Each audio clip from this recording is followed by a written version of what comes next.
오직 마음을 새롭게 함으로 그런 시리즈로 이렇게 설교하고 있는데요. 그래서 오직 마음을 새롭게 오마세 시리즈 세 번째예요.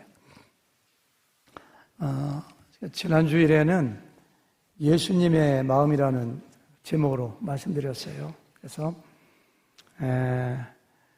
마음을 새롭게 하는 것이 무엇이냐? 예수님의 마음을 갖는 것, 예수님의 마음을 갖는 것이 마음을 새롭게 하는 것인데,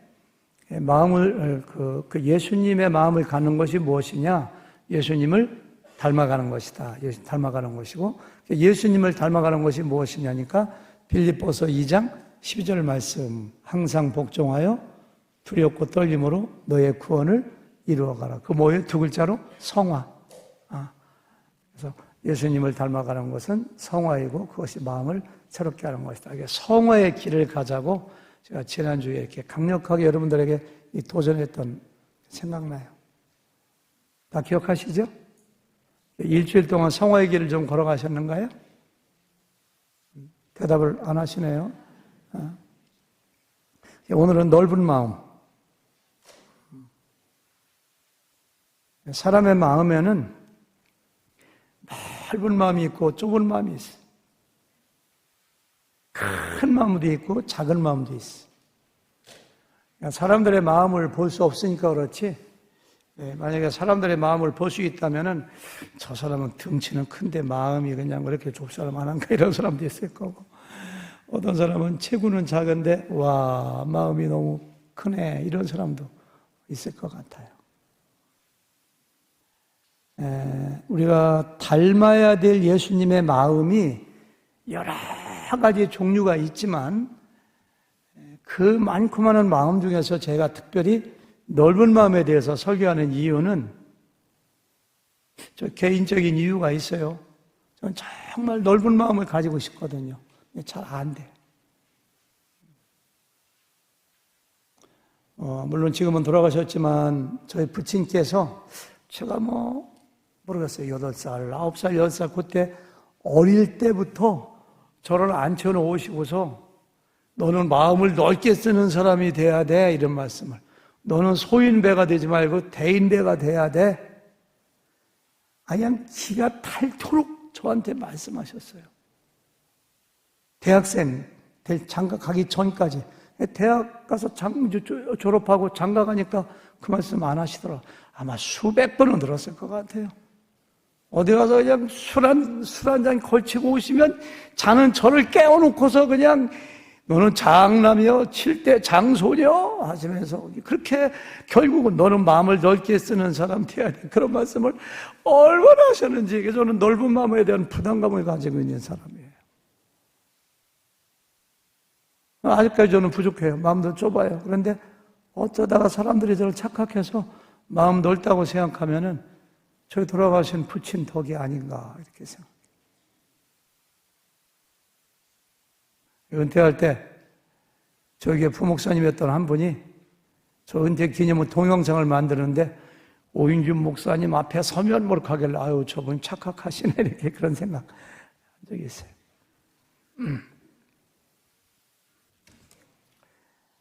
우리가 넓은 마음을 공부하겠는데요. 혹시 여러분들 오해하지 말으셔야 되는데, 넓은 마음을 가진다고 해서 죄와 불의에 대해서까지 넓은 마음 가지면 안 돼요. 죄는 미워하되 죄인은 미워하지 말라 이런 말이 있는 것처럼 사람에 대해서 넓은 마음 가지고 사람을 관용하는 것이지 죄와 불의에 대해서까지도 마음의 문을 다 열어놓고 수용하면 안 돼요. 그러니까 사람에 대해서 꼭 기억하셔야 되고요. 저는 우리가 넓은 마음을 가지는 방법은 두 가지가 있다고 생각해요. 첫 번째는 하나님이 넓은 마음을 주세요. 저희 친구 중에도 마찬가지고 우리 교회 집사님이나 성도님들 가운데서도 대화하다 보면 제가 부러운 분이 있어. 아유 저분은 어째 그렇게 마음이 넓디야 이렇게 타고난 거예요. 하나님이 주신 거예요.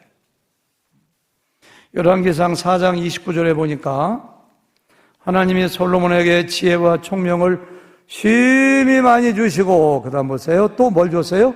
넓은 마음을 주시되 바닷가에 모래같이 하시니. 하나님이 솔로몬에게 태어날 때 넓은 마음을 주신 게, 이게 우리 중에 보면은 성격이 너무너무 넓은 사람들이 있잖아요. 하나님이 주신 마음이에요, 그 마음은.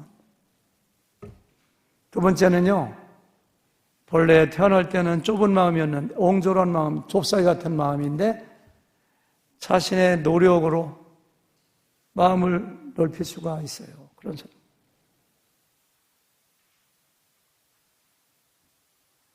제가 달라스 와서 마음이 태산같이 큰 사람을 만난 적이 있어요. 제가 가나안 선교센터를 여러 목사님들과 설립하고 매달마다 돈이 없어 그냥 목에 지내야 돼. 너무너무 힘들어 그냥. 근데 어떤 성도님이 하나님이 감동하셔가지고 3개월, 4개월 만에 한 번씩 몇천 불씩 캐시로 보내주세요. 막 자기가 모으시는가 봐. 책상에 모았다가 몇천 불 되면은 종이에 뚫뚫뚫 말아서 테이프를 붙여가지고 사람을 통해서 저한테 보내와요. 저는 인사성이 바른 사람이거든요.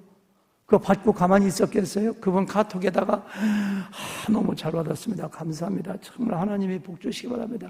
우리에게 큰 도움이다. 늘 보내줬어요. 근데 2년인가 3년 있다 그분을 만났어요, 제가. 너무 감사하다고. 우리 선교센터 세우는데 큰 도움 됐다고. 그런데 제가 그렇게 감사 인사에도 왜 답장도 한 번도 안 하시느냐고 제가 그러니까 목사님이 저한테 언제 한번 감사하다고 인사하신 적 있어요? 그렇게 하더라고. 그분 카톡을 열어보니까 내가 엉뚱한 카톡에다 보낸더라고. 이게 제 인사를 한 번도 안 받은 거야. 제가 그분한테 아니 2, 3년씩 그렇게 캐시로 체크도 아니요. 근데 제가 인사도 안 하는데 저 같으면은 감사할 줄 모르는 양반이구먼. 전해주는 분이 띄어먹었는가? 이렇게 해서 안 보내줄 것 같은데 어떻게 이렇게 보냈습니까? 이렇게 물어봤어요. 그분 말이 감동적이요. 목사님, 하나님께 드린다고 생각하고 제 손에서 떠났으면 그 다음부터는 제 것이 아닌 걸 뭐 인사를 받아요. 그러더라고. 설령 전해주는 분이 떼어먹었으면 얼마나 필요하면 그걸 가졌겠어요. 그분 거지. 하나님은 그분 주시는 거지 뭘. 그리고 목사님이 받았다고 해서 꼭 인사할 필요가 있어요? 뭐 이렇게 하시더라고. 제가 벌떡 일어나서 절할 뻔했어요. 그분에게. 정말로. 큰 산이 앞에 서 있는 것 같더라고요. 저는 그분을 굉장히 존경해요. 지금도. 달라스 오자마자 그분에게 제일 먼저 전화했어요. 형신도이지만. 제가 물어봤어요. 아니 어째 이렇게 마음이 크시냐고. 나는 내가 만나본 사람 중에서 성도님이 마음이 참 크시다고 하니까 그분이 이런 얘기를 해요. 저는 부족한데요. 제가 10대 때 그 박정희 대통령이 정권을 잡았는데 무슨 제가 그 얘기 안 할게요. 무슨 사건이 있는데 야 박정희 대통령은 키는 작지만 체구는 작지만 마음이 바다 같은 분이다. 어린 나이에 10대 때 나도 저분을 닮아야지라고 자 컨셉을 잡았대요. 그런 분들은 이렇게 막 노력한 건, 막 열심히 노력해가지고 마음을 크게 키운 분이에요. 그분 싫어하는 분 없어요. 다 좋아해요. 그럼 욕하는 사람 없어. 사도 바울도 이런 경우에 해당돼요. 사도 바울은 태어날 때는 생겨먹은 모양은 마음이 옹졸하고 좁쌀 같은 사람이에요. 어떻게 할 수 있느냐? 마음이 좋은 사람은 자기가 아는 게 전부입니다. 자기가 믿고 있는 게 전부입니다. 자기하고 다른 사람들은 다 적입니다. 자기는 유대교가 전체야. 그러니까 예수 믿는 사람들은 가만히 두면 안 돼. 누가 돈 주는 것도 아니고 누구 시킨 것도 아닌데 예수 믿는 사람들 잡아 죽이려고 그냥 담에서까지 막 가고 그냥 스데반을 죽이는데 앞장선 사람이 사도 바울. 옹졸해. 자기가 믿는 것밖에 몰라. 그런 사람이거든. 노력해서 마음을 얼마나 넓혔는지 바울이 마음이 얼마나 좁은지 알 수 있는 것이 사도행전 15장에 한 에피소드가 나와 있습니다. 2차 전도여행을 가는데 바나바도 가고, 바울도 가고, 그냥 거기에 한 18살, 19살 된 나이 어린 마가복음 쓴 요한이 따라오려니까 바울이 그래. 너 안 돼! 너 따라오지 마, 그래. 왜요? 저 가고 싶은데요. 그러니까. 너 지난번에 1차 때 따라오다 중간에 힘들다고 되돌아갔지? 너 같은 놈은, 성경에 놈자 그런 거 안 나왔어요. 제가 약간 덮으시는 거예요. 너 같은 애는 안 돼. 따라오지 마. 이렇게 하니까 바나바는 또 마음이 넓거든요. 바나바가, 아니, 바울, 왜 안 돼? 데려가야지. 어린애가 실수할 수 있는 거지. 지난번 포기했다고 지금 안 되면 어떻게 가요? 안 돼요, 글쎄! 된다니까! 그래서 바울과 바나바가 이 문제로 인하여 심히 다투니 서로 헤어지니라. 저는 성경 여기 읽을 때마다 대단히 죄송해요. 여러분들 중에 바울 편인 사람도 있겠죠? 그런 사람들은 좌쪽 뇌가 발달되신 분이요. 왜 이래? 이거 안 돼. 이게 막 이성과 그런. 저는 우뇌가 발달돼서, 바울 왜 이래? 나는 바나바 편이요. 제 영어 이름이 바나바거든요. 바울이 얼마나 마음이 좁아요. 바울이 그 이후에 성화의 길을 걸어가면서 예수님을 닮아가 점점 닮아가. 그래 언젠가는 마가 요한한테 불러서 미안하다고 한 말. 저도요 미안하다고 그런 얘기 잘합니다. 과거에 제가 성장하지 못했을 때 실수했던 거 막 지금 넣을 건데 2년 지나오냐 그때 실수했습니다. 죄송합니다. 아마 그랬을 거예요. 바울도 틀림없이. 죽기 직전에 감옥에 갇혀 있을 때, 가택 연금되어 있을 때, 디모데에게 마지막 편지를 쓰면서 디모데야, 나 지금 혼자 있는데 외로운데 올 때 마가 요한 좀 데리고 와. 용서하고 화해한 것을 거기서 알 수가 있죠. 그렇죠? 바울은 마음을, 그러니까 저는 예수 믿는 사람들은, 구원받은 사람들은, 성화의 길을 가는 사람들은, 예수님의 마음을 품는 사람들은, 닮아가는 사람들은 마음이 좁으면 안 돼요. 우리 예수님이 마음이 넓으신 분이, 바다와 같으신 분이니까요. 우주를 품는 분이시니까요. 우리를 품는 분이니까요. 반드시 그래야 돼요. 마음이 넓어야 돼요.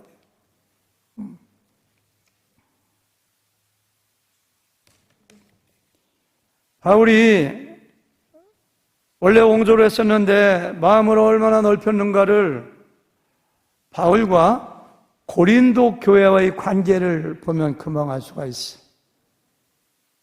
사도행전 16장에 보면은 바울이 2차 전도여행 때 고린도 가가지고 거기서 복음 전하고 1년 6개월 동안을 거기에 머물면서 그들을 제자 훈련시키고 복음 전하고 교회를 세우고 얼마나 그들하고 막 정이 들었겠어요.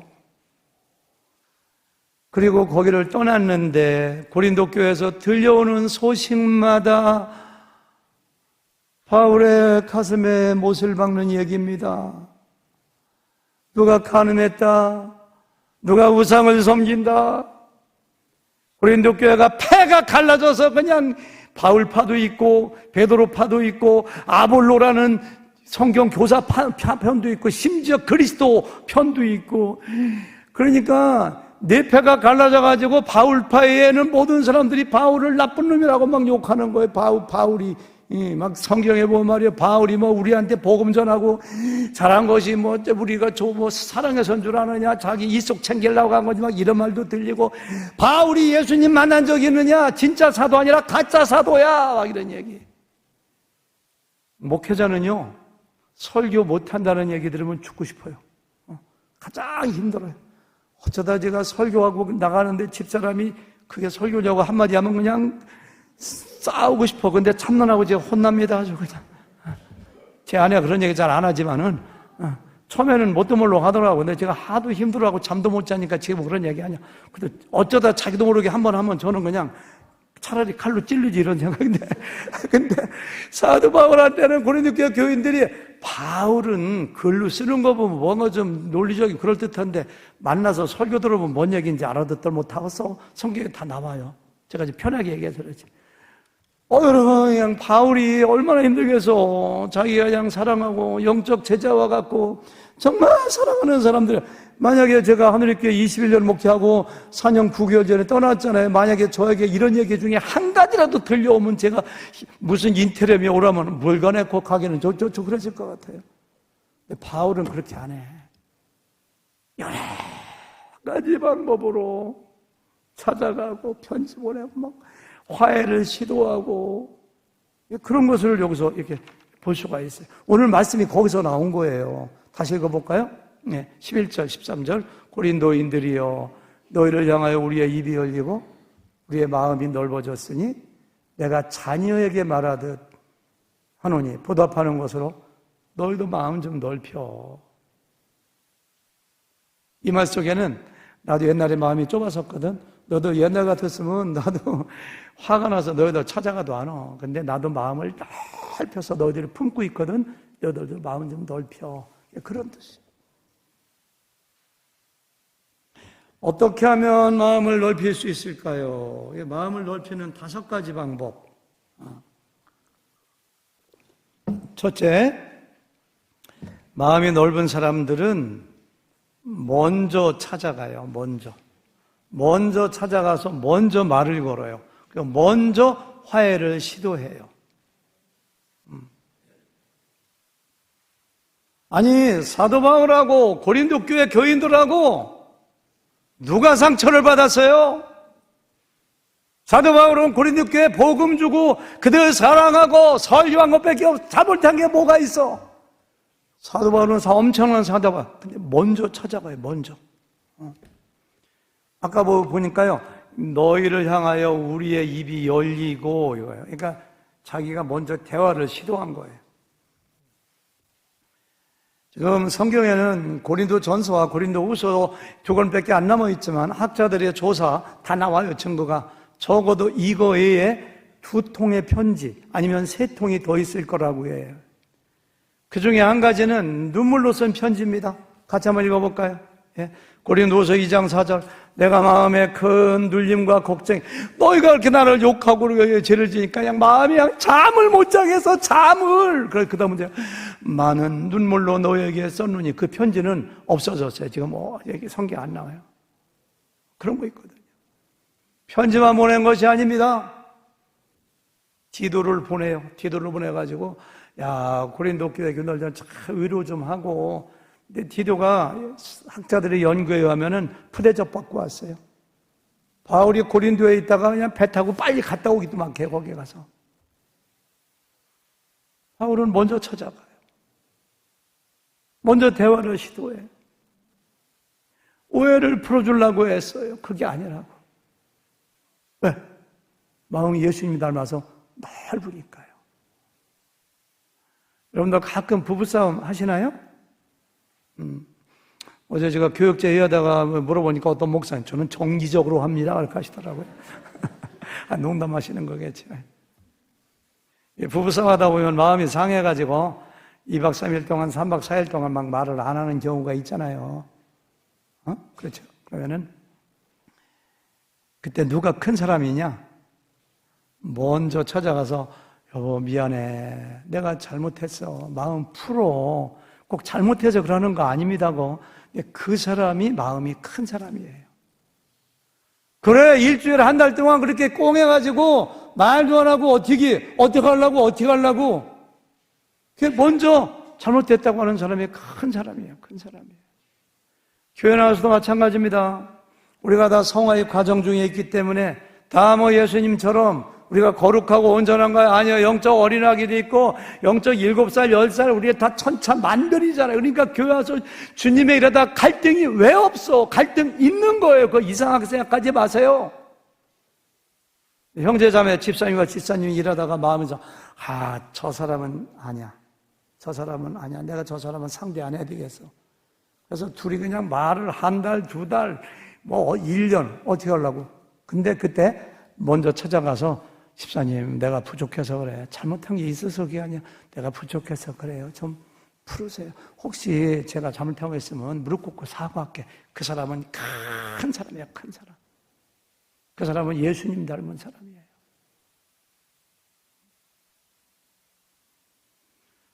아니, 예수님과 베드로 사이에서 누가 누구에게 상처 줬어요? 예수님에게 이미 베드로에게 상처 준 적 없어요. 베드로는 예수님을 부인하고 배반한 사람이에요. 3년 동안 제자 삼고 사랑해주고 가르쳐주고 하나님 나라로 인도해 주시고 얼마나 수제자예요, 수제자. 그런데 세상에 3번씩이나 나 저희 몰라, 저희 몰라.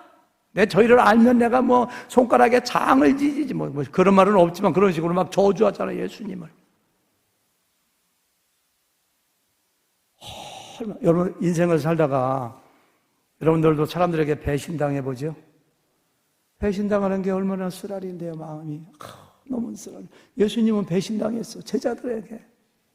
보기도 싫어, 찾아가기도 싫어, 인간 같지도 않어. 근데 부활하시고 제일 먼저 제자들 찾아가요. 베드로가 갈릴리 호수에 가서 막 그물 떠지고 고기 잡으니까 예수님이 갈릴리 호수로 찾아가서 고기 잡는 사람들한테 말을 걸어 여보시오, 고기들 좀 잡았어. 이렇게 물어보니까 못 잡았는데요. 예수님도 몰라. 설마 찾아오리라고 생각도 못해. 그러니까 아유, 배 오른쪽에들 던져보셔. 그러니까 던져보니까 그물이 찢어지도록 옛날에도 이런 적이 누구요? 그러니까 예수님이요.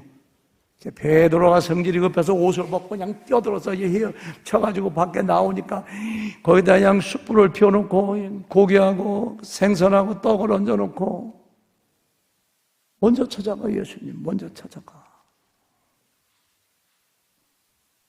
이런 마음 넓어지고 싶으세요? 먼저 찾아가세요. 저한테도 먼저 찾아오셔. 좋습니다. 이것은 먼저 찾아가셔야 돼. 말을 걸어주셔야 돼. 그리고 화해를 먼저 하시다. 그 사람이 예수님을 닮은 사람이에요. 두 번째는요, 마음이 넓은 사람은 절대로 누군가를 비난하거나 정죄하지 않습니다. 마음이 옹졸한 사람, 마음이 좁은 소인배는 누구 비난하고 정죄하지? 대인배는 사람들을 함부로 비난하지 않아요. 물론 사도 바울도 고린도 교회 성도들을 비난하고 책망하는 것 같지만은 자세히 읽어보면 그게 아니에요. 죄를 미워하는 것이고 그들을 비난하는 게 아니라 권면하는 거예요. 죄인을 미워하는 게 아니라 죄를 미워하는 거. 아까 13절 얘기했잖아요. 내가 자녀에게 말하듯 하노니 보답하는 곳으로 너희들도 마음을 넓혀라. 고린도 교회 교인들을 애정을 가지고 사랑을 가지고 권면하고 너희들 간음하면 안 된다고, 너희들이 당을 지어서 싸우면 안 된다고 그렇게 권면하고 가르치는 거지 막 책망하고 너희들 그냥 막 비난하고 정죄하는 게 아니에요. 아까 제가 읽다 말았던 거 고린도서 2장 4절 좀 더 읽어볼까요? 내 마음에 큰 눌림과 걱정이 있어 많은 눈물로 너희에게 써놓으니. 그 다음 보세요. 왜 그러냐? 이는 너희로 근심하게 너희가 나에게 책망받아서 그냥 막 고민하려고 하는 게 아니라, 그 다음에 오직 내가 너희를 향하여 넘치는 사랑이 있음을 너희로 알게. 난 너희 사랑하기 때문에 얘기하는 거야. 그렇게 얘기하는 거예요. 비난하면 안 돼요. 정죄하면 안 돼요. 베드로가 예수님을 배신했는데, 모른다고 부인하고 저주까지 했는데, 만약에 제가 예수님이라면 베드로 찾아가서 이렇게 했을 것 같아요. 거기 그 숯불 피워놓고 한 다음에 베드로한테 농담 비슷하게 한 마디 탁 틀었어요. 야, 베드로, 너 지금도 나 모르냐? 한마디 했을 것 같아요. 야, 베드로, 너 내가 십자가에 달리기 전날 차라리 죽을지언정 예수님을 배반하지 않겠습니다. 그 말했더니 어디 갔어? 너 하루 만에 번복하냐? 야, 베드로, 너 3년 동안 내가 나 쫓아다닐 때 너 얼마나 변호사에도 데리고 가고 너 내가 수제자 삼아줬어. 너 그런데 그것밖에 안 돼? 이런 얘기를 왜 안 하고 싶겠어요? 예수님 그런 말씀 안 하세요. 절대 안 합니다. 마음이 큰 사람은요, 상대방이 곤란해하고 부끄러워할 말 그런 거 안 해요. 아니, 베드로도 사람인데 죽는 게 두려우니까 부인할 수 있지. 순간적으로 어쩌다 보니까 얼떨결에 나 몰라요. 예수님 그거 알아요. 그거 알아가지고서 베드로는 지금 예수님한테 무릎 꿇고서 주님 잘못해 막 이렇게 하고 싶은 심정, 저 주님 정말 사랑하고 이렇게. 그러니까 예수님 그 마음 아시고 너 지금 나 사랑하니? 이렇게 물어보잖아요. 마음이 넓은 사람은 상대방의 그 장점, 상대방이 하고 싶은 얘기, 그런 걸 미리 해요, 미리. 너 사랑하니? 그러면요, 주님, 제가 주님 사랑하는 거 주님이 아시잖아요. 그러니까. 한 번 물어봤으면 됐지. 또 물어봐. 정말 너 사랑하냐? 그러면요, 주님, 제가 주님 사랑합니다. 아시잖아요. 또 물어봐. 너 정말 나 사랑하니? 그러니까 주님 왜 자꾸 물어보십니까? 정말 저 주님 사랑합니다. 사랑합니다. 그러니까 베드로가 그 얘기 하고 싶었거든. 그러니까 예수님께서 그래, 그렇지. 그런 뜻이야. 나도 네 마음 알아. 너 순간 실수한 거지? 너 정말 나 사랑하지? 그러면은 내 양을 쳐. 내 양을 먹여. 진짜 하고 싶은 말을 또 그때 하시는 거예요. 율법에 보면은 가늠하다가 현장에서 잡히면 돌로 쳐 죽여야 됩니다. 하나님이 정하신 법입니다. 사람들이 예수님을 시험하려고 현장에서 가늠하다가 잡힌 여자를 그냥 붙들고 와가지고 그냥 선생님이 여자를 돌로 치야 되겠습니까? 용서해야 되겠습니까? 그냥 시시거려. 그러니까 예수님께서 뭔가를 쓰셔라고 죄 없는 자가 돌로 치라.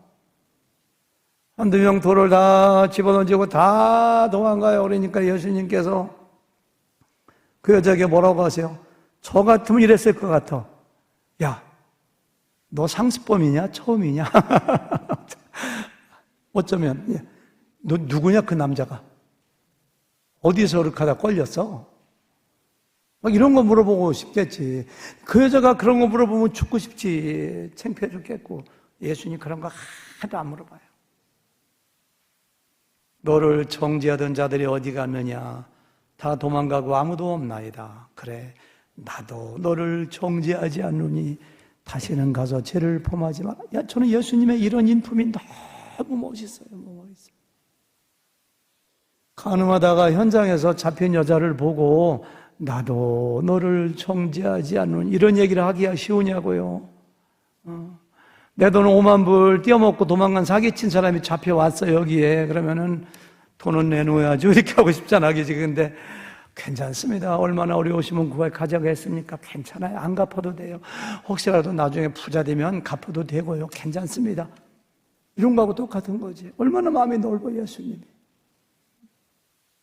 마음이 넓은 사람들은요, 누구 정죄하지 않아요. 그 사람이 좋아하는 걸 얘기해요. 덮어줘. 사랑하는 허다한 죄를 덮느니라. 마음이 넓은 사람 그런 거예요.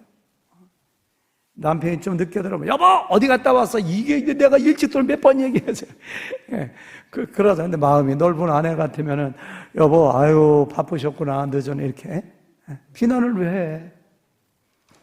세 번째, 마음이 넓은 사람들은요 마음이 너무 넓어서 쉽게 상처를 안 받아요. 하고 사람들에게 상처도 잘 안 줘요. 여러분들이 만약에 작은 일에 상처를 너무 쉽게 받아, 누군가를 너무 쉽게 막 미워해, 그렇다면은 대단히 죄송하지만 마음이 너무 좁아서 그래요. 마음이 넓은 사람들은 그럴 수도 있지 뭐 그게 뭐가 섭섭해. 나도 그런 실수하는 거. 이런 사람은 마음이 넓거든요. 근데 마음이 좁은 사람은 어떻게 그럴 수가 있어? 세상에 나를 무시해도 뭐 이렇게 나가라. 제 마음이 좁아서 그런 거예요. 그 사람 원래 상처 주고 받는 세계입니다. 세상은 그런 거예요. 근데 내가 상처를 안 받아야 돼요. 그러면 마음이 넓어야 돼. 공자, 맹자 그런 그 노자라는 사람이 있거든요. 그 사람이 쓴 도덕경이라고 하는 책에 보면 상선약수라는 말이 있어요. 상, 그게 위상자거든요. 선한 거. 약, 같을 약자, 수, 물. 그래서 최고의 선은 물과 같은 마음을 가지는 것이다 라고 하면서 물의 특징을 이야기해요.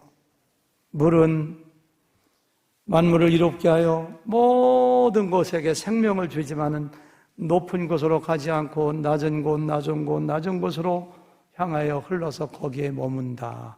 두 번째, 흐르는 물은 저 절대 다투는 법이 없고, 그리고 딱 막히면 돌아가고, 웅덩이가 있으면 고였다가 서서히 넘어가고, 결국은 최종 목적지 바다에 다다란다. 셋째, 물은 둥근 그릇에 담으면 둥근 모양이 되고, 네모에 담으면 네모 모양이 되고, 세모에 담으면 세모가 되고, 누구하고 싸우거나 다투지 않냐고 상처를 받지도 않고 다 적응하는 거예요. 사람 눈높이에 맞추는 거예요. 물은 이런. 네 번째, 물은 얼리면 얼음 딱딱한 얼음이 되었다. 녹이면 물이 됐다가 끓이면 수증기가 되어 하늘로 갔다가 다시 물이 되어 돌아온다. 꼭 예수님 마음을 이야기하는 것 같아요. 예수님은 누가 때리면 맞고, 누가 가시관 씌우면 씌우고, 누가 그냥 찔리면 찔리고, 십자가에 달리면 달고, 그리고 결국은 천국에 가셨다가 또 다시 오시는 분. 누가 뭐라고 해도 상처를 안 받아요. 자기를 십자가에 못 박고, 자기를 막 조롱하고, 자기를 주먹으로 때리면서 누가 때리는지 맞춰보라고 주먹까지. 그게 인간이냐고. 사람은 십자가에 달아놓고 죽어가는데 세상에 옷을 찢어서 제비 뽑는 그런 인간들이 인간이냐고. 그런 사람들을 향해서 예수님께서 너희들 두고 보자, 그런 말씀 안 하십니다. 니들이 인간이냐, 그런 말씀 안 하십니다. 아버지요, 저들이 알지 못하고 하는 것이니 저들을 용서해 주세요. 이분이 우리가 주님으로 섬기는 예수님이에요. 예수님. 상처를 받지도 않으셔. 누구한테 상처를 주지도 않으세요. 왜? 바다와 같이, 하늘과 같이 넓은 마음을 가지셨기 때문에. 여러분들, 우리가 인생을 살다 보면 누가 나를 무시하잖아요. 모욕을 당할 때도 있잖아요. 그때 화내지 마세요. 분노하지 마세요. 당신이 그때 화를 내고 막 혈기 부린다면은 내 마음은 요것밖에 안 됩니다 라고 선전하는 거하고 똑같아요. 예수님을 생각하시면 돼요. 네 번째, 넓은 마음을 가진 사람들은요, 모든 사람들을 다 이렇게 다 품어줘요. 베드로가 그랬어요. 아니, 사도 바울이 그랬어요. 한번 읽어볼까요? 예. 고린도전서 9장 20절. 유대인들에게 내가 유대인과 같이 된 것은 유대인들을 얻고자 하며, 유대인들 앞에 가서 유대인들 눈높이에 맞춰져요. 율법 아래에 있는 자와 같이 된 것은 율법 아래에 있는 자들을 얻고자 하며, 또 율법 없는 자와 같이 된 것은 율법 없는 자를 얻고자 하며, 약한 사람에게는 내가 약하게 된 것은 그 사람들을 얻고자 하며. 그러니까 얼마나 플렉서블. 진리 앞에서는 바로 서 있어야 돼요. 하나님은 나의 아버지시고 예수님은 나를 위하여 십자가에서 죽으시고 벌하시고 예수님만이 나의 구원자. 이건 절대로 양보 안 해. 성경에 나온 진리 이해는 내가 다 맞춰줘, 사람들에게. 이런 사람이 큰 사람이에요. 이런 사람이 뭐냐면 마음에 품어주는 거예요. 마음에. 오네시모를 품어준 바울을 보세요. 사도 바울은요, 그 옛날에 도망친 노예를 보면은 신고하고 잡아서 갔다가 경찰서에 갖다 줘야 되는 거거든요. 근데 사도 바울이 그냥 로마에서 가택 연금했는데, 그냥 도망친 사람이 그냥 오네시모 저 같은 옷이 같아. 같이 와가지고서는 보니까 도망친 노예네. 신고해야지. 근데 안 그래. 사람들은 그냥 도망친 노예 품어주면 큰일 나. 자기도 걸려. 근데 품어주고 복음 전하고 영적인 아들 삼아주고 제자 훈련시켜주고, 그리고 원래 주인인 빌레몬에게 보내면서 이런 편지를 씁니다. 세 번역으로 읽어볼까요? 빌레몬서 1장 16절. 이제부터는 그는 종으로서가 아니라 종 이상으로 곧 사랑받는 형제로 그대의 곁에 있을 것입니다. 빌레몬, 종으로 취급하지 마세요. 형제입니다. 그 당시는 상상할 수 없는 거예요. 그러므로 그대가 나를 동지로 생각하면 나를 맞이하듯이 그를 맞이하여 주십시오. 그가 그대에게 잘못한 것이 있거나 빚진 것이 있거든 그것을 내 앞으로 달아. 빚진 거 있어? 떼어먹은 거 있어? 내가 갚아줄게요. 이게 바울의 넓은 마음이에요. 넓은 마음. 로마서 15장 7절 같이 읽을까요? 다 같이 시작.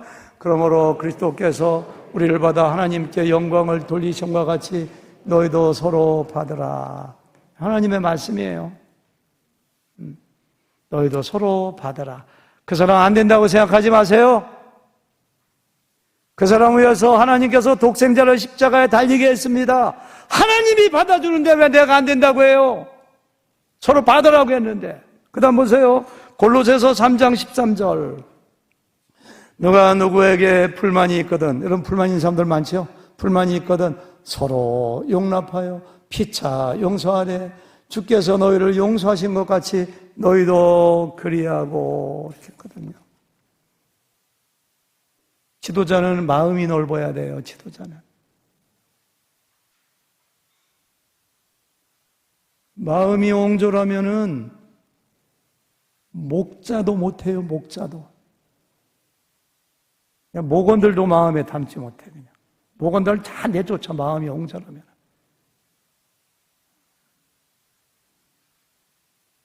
세상 얘기입니다만은 초나라에 장왕이라는 사람이 있어요.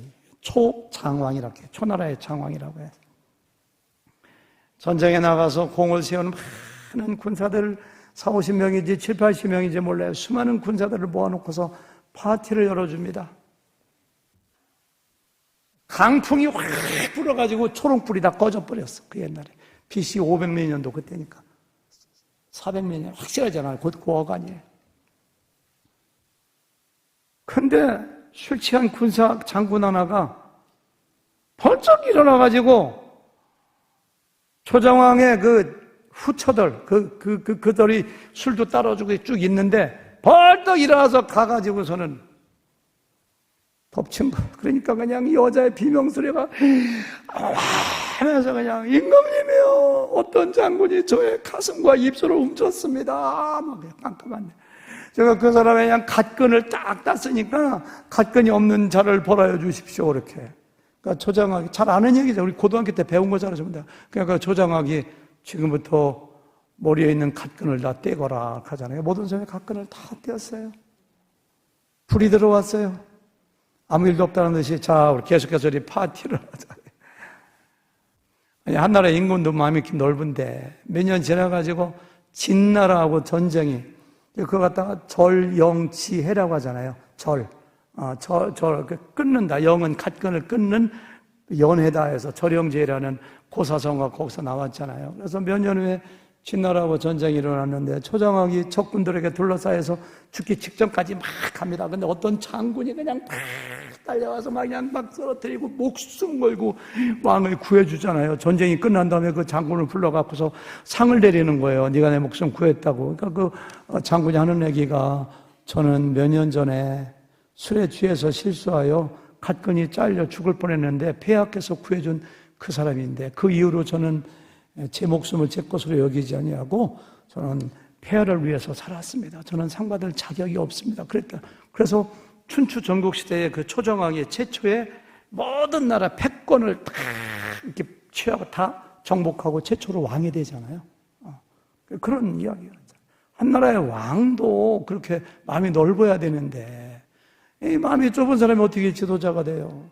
마음이 넓어야지. 저는 잠언서 16장 32절에 이런 걸 두고 하는 얘기 같아요. 노하기를 더디하는 자는 용사보다 낫고 자기의 마음을 다스리는 자는 성을 빼앗는 자보다 나으니라. 중국의 고사성어 중에 또 이런 말이 있어요. 태산은, 큰 산이죠. 태산은 어떤 흙이라도 사양치 않아 거대함을 이루었고 바다는 어떠한 물도 사양하지 않아 깊음을 이루었다. 산은 어떠한 흙도 거부하지 않아요. 바다는요, 하수물이 됐건 똥물이 됐건 하수가 다 받아들여 정화시켜. 그래서 큰 바다가 된 거예요. 모든 사람들을 다 그렇게 다 품어야 돼요. 예수님 보세요. 자기를 부인하고 저주한 베드로도 품으시고, 남편을 다 손뒀던 사마리아 여인도 품으시고, 가늠한 여인도 품으시고, 강도짓 하다가 옆에 십자가에 달린 강도도 품으시고, 다 품어요. 예수님은. 저도 품으시고 여러분도 품으시고 온 세상을 품으시는 그 예수님의 마음을 조금이라도 볼 수 있는 눈이 있다면 우리도 좀 사람들을 품어야지. 옆에 있는 아내도 못 품고 남편도 못 품고 교회에 있는 같이 구원받은 동역하는 집사도 못 품고 정죄하고 나쁘다고 얘기하고 그러면 안 되잖아요. 우리가요. 마지막 다섯 번째. 시간이 많이 갔으니까요. 이렇게 마음이 넓은 사람들은요, 모든 사람들을 편하게 해줘요. 다섯 번째입니다. 예수님께서 수고하고 무거운 짐진 자들아 다 내게로 오라 내가 너희를 쉬게 하리라고. 그러니까 예수님이 한번 떴다 하면은 최하 5천 명이, 남자만 5천 명. 예수님이 떴다 하면 사람들이 그냥 막 모여도 왜? 마음이 편하니까. 그래서 저는 마음이 큰 사람을 거목, 큰 나무라고 생각해요. 마음이 좁은 사람은 가지가 다 떨어진 실레개 같은 나무예요. 사람을 품지 못해. 제가 AI한테 좀 그려달라고 하는 건데, 한번 혹시 보여줄 수 있어요? 제가 그린 거 아닙니다. AI가 제가 큰 느티나무 밑에 그냥 막 짐승들이 있고 막 새들이 있는 것 좀 그려봐라. 이렇게 하니까 빨리 띄워주셔야죠. 위에. 그냥 지나갈까요? 괜찮아. 그거 말고 그 전에 있는 그림. 예, AI가 저 그림을 저렇게밖에 못 그리네. 큰 느티나무 밑에 그냥 막 새들이 기대고 짐승이 있고 사람들이 그늘에 쉬는 것처럼 큰 나무 밑에는 사람들이 막 몰려요. 사람들이. 거목 밑에는. 아까 봤던 그 앙상한 나무. 여러분 한번 생각해 보세요. 나는 큰 느티나무, 거목인가? 아니면 새끼손가락만한 조그만 나무인가? 마음이 넓은 사람은 저런 게 되는 거예요. 제가 한 번은 6월달인가 7월달인가 대전 어느 교회에서 말씀을 전해달라고 해서 갔어요. 근데 말씀을 전하고 났더니 목사님이 너무 감사하다고 저녁을 대접하겠다고, 근데 대전에 있는 좋은 목사님들을 소개시키겠다고 저 말고도 두 목사님을 더 불렀어요. 담임 목사님 두 목사님. 4명이 23,500원짜리 한정식 집에 가서 아유 맛있어요. 한국 음식에 딱 먹고 있는데 저는 그냥 뭐 집회 끝났겠다, 기분도 좋겠다, 막 제가 좀 말이 많잖아요. 말 줄여야 되는데 막 유쾌하게 말도 하고 막 어느 목사님 부부가 말도 안 하고 그냥 가만히 있어. 제가 얘기하면 웃어주기만 하시고 너무 미안해서 제가 사모님, 저만 말해서 죄송합니다. 사모님 죄송하지만 그 옆에 있는 목사님 자랑 좀 해주세요. 이렇게 했어요, 제가요. 그러니까 그 사모님이 또 1분 동안 말도 안 하고 뭐 자랑할 게 뭐 있나 한참 있다가 하시는 말씀. 제 남편은요 자랑할 거 한 가지 딱 있습니다. 그래. 뭔데요? 그러니까 제 남편은요 결혼한 지 43년 됐는데요 지금까지 저한테 잔소리 단 한 번도 안 했어요. 그래서 제가 제 남편 존경하고요 그게 너무 감사해요. 그렇게 하더라고요. 제가 쇼크를 먹었어요. 목사님께 물어봤어요. 아니 목사님 44년을 살면서 사모님이 그냥 라면도 불어 터지게 끓여올 때도 있고 교회에서 아버님이 청소도 안 돼서 엉망일 때가 있고 사모님이 실수할 때도 있고 뭐 막 그런데 어떻게 잔소리 한 번도 안 했습니까? 그러니까 그분이 빙그레, 저하고 나이 똑같은 분이 빙그레 웃으면서 하시느냐, 뭐 사람이 자기 스타일대로 사는 건데 잔소리할 게 뭐가 있어요? 밥이야 뭐 해주는 대로 먹는 거지 해주는 것도 고맙지 뭐 맛있다 없다 뭐 라면 불었다 그런 얘기 뭐하러 해요? 그렇게 하고 말어. 그래서 제가 너무 감동받아서 눈 뜨고 이렇게 있으니까 좀 이따가 또 하시는 말, 얼마 전에 그냥 내 대폰 목사님들하고 선교 갔는데 목사님들이 선교 가서 의견이 갈려서 얼마나 싸우던지 저는 선교 가서 그냥 말리다만 왔네요. 그러시더라고요. 와, 저는 그 얘기 듣는 순간 그 목사님의 인품에서 향기가 갑자기 저한테 막 흘러오더라고요. 향기가. 그래서 내가 이분은 처음 만났지만 내가 친구해야 되겠다 결심을 했어요. 8월 15일 날은 한국이 휴일이잖아요. 그 교회에서 저를 일일 부흥회, 아침부터 저녁까지 일일 부흥, 대단한 교회더라고. 성도들 놀러가지 못하게 하고 다 불러 모아서 저한테 일일 부흥해달라고 하더라고요. 대단한 교회, 주일학생까지 다 왔어. 난 그런 교회 정말 좋은 교회더라고요. 그래서 제가 가서 일을 부흥회 하는데 사례금도 주시잖아. 그래서 내가 이걸 대접해야 되겠다. 그래서 목사님도 제가 호스트 해가지고 목사님도 오시라고 했거든. 그분 꼭 부르라고 했어요. 꼭 오시라고. 친구하고 싶어서. 근데 어디 여행 갔다 와셔서 못 오시더라고요.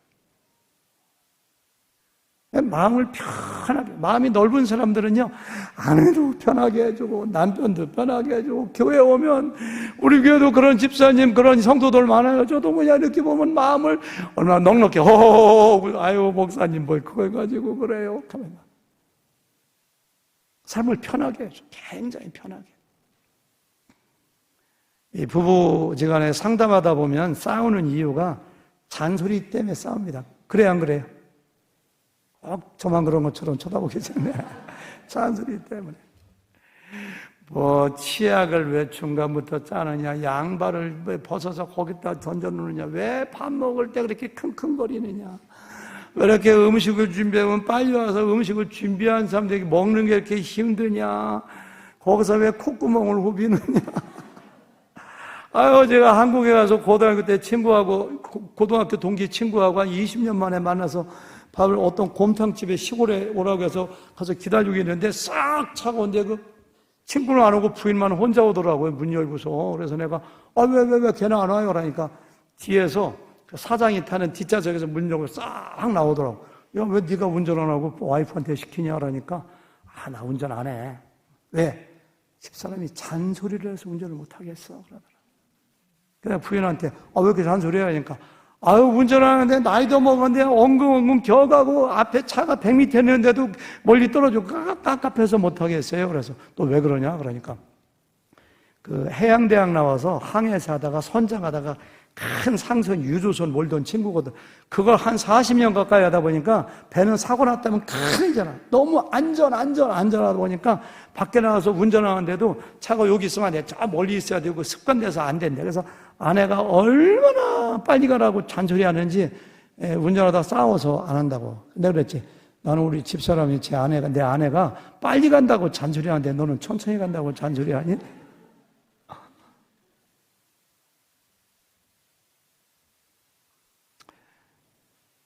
여러분, 남편한테, 아내한테 잔소리하지 마세요. 내 남편도 내 아내도 그렇게 타고났는데 잔소리한다고 바뀌는 줄 아세요? 절대 안 바뀝니다. 절대. 그렇게 타고났는데 어떻게 바뀌어? 잔소리하는 사람들은 마음이 좁은 사람들이에요. 한번 손 들어보세요. 잔소리했던 분들 한 명도 없네요. 여기. 제가 일부 배 때 설교한 다음에 물어봤어요. 앞으로 자기 남편한테 잔소리 안 하겠다고 다짐 안 하면 손 들어보세요. 그러니까 두 자매님이 손을 번쩍 드시더라고요. 이렇게 보니까 정말 잔소리 안 하는 자매님만 손 드시더라고요. 보니까. 자기 남편, 자기 아내에게, 자기 목원들에게, 자기 목자님에게 편안한 사람이 좀 되세요. 편안한 사람이. 지적하지 마시고요. 잔소리하지 마시고요. 여기 일부에 설교 끝나고 서 인사하는데 어떤 자매님이 와서 오더니 목사님 이거 꼭 저한테 하는 말씀이네요. 그런데 손 왜 안 들으셨어요? 하니까 손은 안 들었지만 잔소리 안 하겠습니다 하더라고요. 누구한테도 마찬가지. 마음이 넓은 사람들이야. 목회하다 보면 실수가 많거든요. 저도 어떨 때는 어떤 분한테 실수했다고 생각하고서 이렇게 지난주에 제가 말씀드린 너 죄송합니다 하니까 목사님 저를 어떤 사람으로 보고라 하세요. 제가 그것밖에 저는 그런 거 상처 안 받아요. 그러면 그 사람은 큰 사람 같아요. 그런 사람 돼야지. 상처받지 마세요. 아멘. 큰 마음을 가지세요. 예수님을 닮아가세요. 좁은 마음도 넓힐 수가 있습니다. 사람들에게 멋있는 사람이 될 수가 있습니다. 나에게 사람들이 많이 모여듭니다. 하나님께 영광이 됩니다. 그때 복음을 전할 수가 있습니다. 우리 교회에 그런 사람들이 많으면 우리 교회가 얼마나 향기가 날까요? 얼마나 멋있는 교회가 될까요? 마음을 넓히세요. 0.1cm만 넓혀도 그냥 무사통과예요. 무사통과. AT&T의 큰 추럭이 길을 가다가 오해는 고가도로에 꽉 걸렸어요. 안 가. 2차선이야. 뒤에서 그냥 차들이 수백 대가 안 가. 꽉 걸렸으니까. 어떻게 해야 돼요? 다리를 부셔야 돼요? 어떻게 해야 돼요? 자동차를 그냥 해체해버려? 옆에 있는 소년이 아저씨 그거 간단해요. 어떻게 하냐? 바퀴에서 바람 좀 빼세요. 바퀴에서 바퀴 요만큼씩 빼니까 수로로 여러분들 마음에서 바람 좀 빼세요. 조금만, 이거 제 경험입니다. 저도 보통 깐깐한, 제 눈 보면 알지 얼마나 깐깐한 사람인가. 저도 상당히 까다롭고 깐깐한 사람입니다. 그러니까 아내하고 늘 부딪히지 젊었을 때.